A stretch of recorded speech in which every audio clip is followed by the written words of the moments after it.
C'est historique. La France rejoint les quelques pays dans le monde à permettre le droit à l'aide à mourir. Ça, depuis que l'Assemblée nationale a adopté la loi sur la fin de vie. Alors attention, elle concerne une petite partie de la population, des personnes atteintes de maladies incurables qu'on ne peut pas guérir. Mais concrètement, qu'est-ce que ça change? Pourquoi existe-t-il un droit à l'aide à mourir? Moi c'est Romain, et dans ce format, pourquoi, on se pose pas mal de questions que vous vous posez peut-être aussi ou pas. En tout cas, le but c'est de donner du contexte. Aujourd'hui, on se penche sur la fin de vie. Jusqu'à maintenant, en France, on avait la loi Claes-Leonetti. Dans le cas d'un patient atteint d'une maladie incurable, un cancer en phase terminale par exemple, qui risque de mourir à court terme, où les souffrances sont insupportables et pas atténuables par des traitements, il pouvait recourir à ce qu'on appelle une sédation profonde et continue. En gros, être plongé dans le coma, ne plus être traité médicalement, nourri et hydraté. Sauf que cette situation pouvait parfois durer plusieurs jours, donc être éprouvante pour les patients et leurs proches. Bref, la loi était jugée imparfaite et incomplète, et ça depuis quelques années. En fait, les assos, les médecins, le gouvernement réfléchissaient depuis au moins fin 2022 à la modifier. La toute nouvelle loi a mis longtemps à être élaborée et a longuement été débattue. Je peux vous dire que cette loi, elle vient de loin.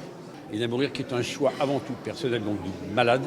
C'est lui qui demande, c'est lui qui peut mettre fin à tout cela à tout moment. Concrètement, cette loi rend légal le suicide assisté et, dans certains cas, l'euthanasie. Ok, mais de quoi parle-t-on? Que prévoit la loi? Pour procéder au suicide assisté, donc se donner la mort de manière encadrée grâce à un produit létal, c'est un parcours très strictement défini. Déjà, le médecin contacté a le droit de refuser la prise en charge. C'est la clause de conscience.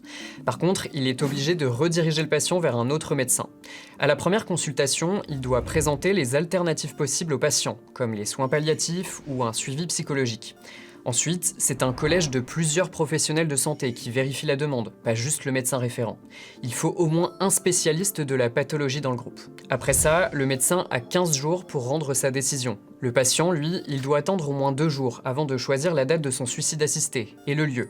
Ça peut être chez lui, dans un établissement de santé, mais les lieux publics sont exclus. Le jour J, le médecin vérifie une dernière fois que la personne confirme sa volonté et qu'elle ne subit pas de pression extérieure. Si toutes les conditions sont remplies, le malade s'auto-administre le produit létal en présence d'un professionnel de santé.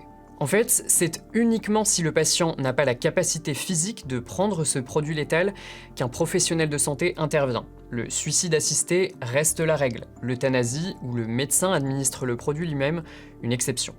Et point ultra important, à chaque étape de la procédure, le patient est libre de l'interrompre, même le dernier jour. Ok, en France, c'est très encadré et ça a mis longtemps à être établi. Quelle est la situation ailleurs en Europe?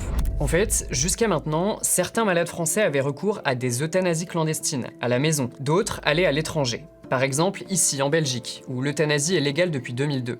Cette Française était atteinte d'un cancer incurable, et pour elle, c'était la seule solution envisageable. Je vais mourir. Donc pourquoi attendre quand il y a tant de souffrance? J'ai pensé au suicide toute seule, mais c'est plus violent encore. À tel point, je suis au bout, je suis fatigué. En 2025, on estime qu'au moins 110 Français ont eu recours à l'euthanasie en Belgique et 48 au suicide assisté en Suisse. Sauf que pour faire ça, il faut pouvoir se déplacer. Et c'est très cher, donc pas accessible à tout le monde, inégalitaire. Désormais, le suicide assisté est remboursé par la Sécurité sociale en France. En fait, ces avancées sont en débat un peu partout en Europe. Dans l'UE, la Belgique, le Luxembourg, les Pays-Bas, l'Espagne et le Portugal vont plus loin que la France et autorisent déjà l'euthanasie. À l'inverse, en Irlande ou en Pologne, elle est interdite, voire considérée comme un crime. Mais il y a des pays où des lois sont en réflexion ou en discussion.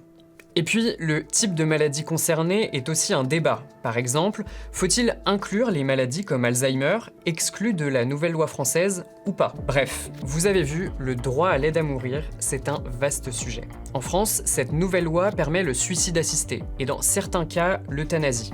Cela concerne des patients atteints de maladies incurables. Les conditions sont nombreuses, et le parcours très encadré.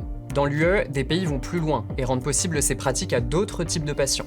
Je m'arrête là pour cette fois. Si vous avez des questions, des remarques, dites-le nous en commentaire. À plus!